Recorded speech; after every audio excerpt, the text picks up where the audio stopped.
दोस्तों, एक बार फिर हम हाजिर दुनिया की 10 बड़ी और अहम खबरों के साथ। मैं हूं विशाल आजम।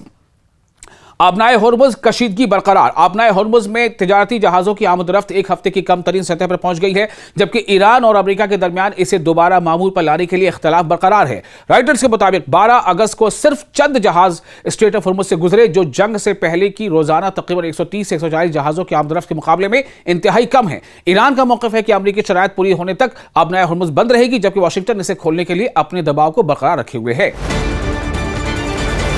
तेल की कीमतों में कमी। अमेरिका और ईरान के दरमियान मुज़ाकरात में तातुल के बावजूद जुमेरात को आलमी तेल की कीमतें $1 से ज्यादा गिर गई हैं। रॉयटर्स के मुताबिक ब्रेंट खाम तेल तकरीबन 1.5% गिरकर $87.69 फी बैरल और अमेरिकी WTI तकरीबन 1.6 यानी 1.6% कम होकर $81.69 तक आ गया है।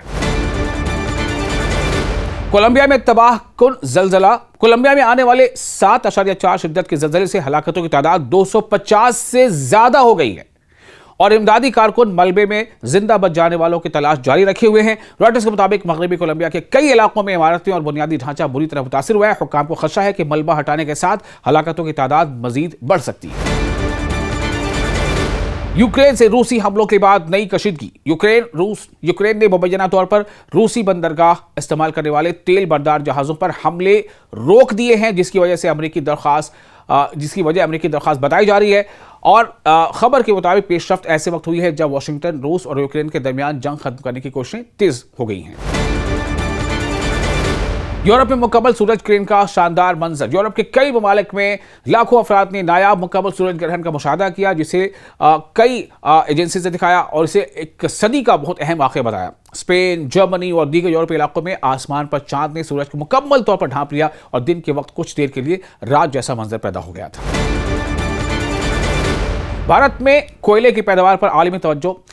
रॉयटर्स की रिपोर्ट के मुताबिक भारत दुनिया में मनसूबाबंदी के मरहले में मौजूद कोयले की कानकुनी की नई सलाहियत पर बड़ा हिस्सा डाल रहा है। रिपोर्ट के मुताबिक ये रुझान भारत की बढ़ती हुई तवानाई की जरूरत और सस्ती बिजली की तलब से जुड़ा हुआ है। माहौलियाती माहिरीन के लिए ये पेशरफ्त तशवीश का बायस है, क्योंकि कोयला आलमी कार्बन अखराज में बड़ा किरदार अदा करता है।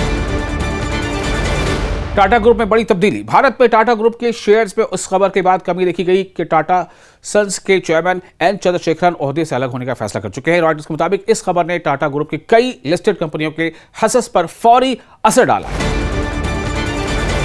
चीन में तूफान और शदीद बारिश। चीन के मशरकी इलाकों में टाइफून डॉल्फिन के बाद शदीद बारिशों और सैलाबी सूरत हाल ने मामूलात जिंदगी मुतासिर किए हैं। रॉयटर्स के मुताबिक सिर्फ शंघाई में तकरीबन 250 परवाजें, 950 फ्लाइट्स मनसूख या मुतासिर हुई है, जबकि कई इलाकों में पानी जमा हो गया है। हुक्काम ने मुतासिर इलाकों में मौसम की सूरत हाल पर मुसलसल नजर रखने का दावा किया है। इंडोनेशिया में फेरी हादसा। इंडोनेशिया में बाली से सफर करने वाली एक फेरी में आग लगने के बाद 200 से ज्यादा अफराद को रेस्क्यू कर लिया गया है और एजेंसी के मुताबिक हादसे में कम से कम एक शख्स हलाक हुआ है, जबकि इमदादी कार्रवाइयां लोम्बुक के करीब जारी हैं। अफ्रीका में इबोला और ग़िज़ाई बहरान। जमहूरिया कॉन्गो में इबोला के नए फैलाव के बारे में एक तहकीक ने इम्कान जाहिर किया है कि वायरस की यह किस्म जानवरों से इंसानों में मुंतकिल हुई है। इसी दौरान सोमालिया में बच्चों की भूख और ग़िज़ाई क़िल्लत से निपटने के लिए इमदादी फंडिंग में 80% से ज्यादा कमी की इत्तला सामने आई है। एजेंसी के मुताबिक दोनों बहरान ऐसे वक्त में सामने आए हैं जब अफ्रीका के कई हिस्से सेहत और इंसानी इमदाद के शदीद दबाव का सामना कर रहे हैं।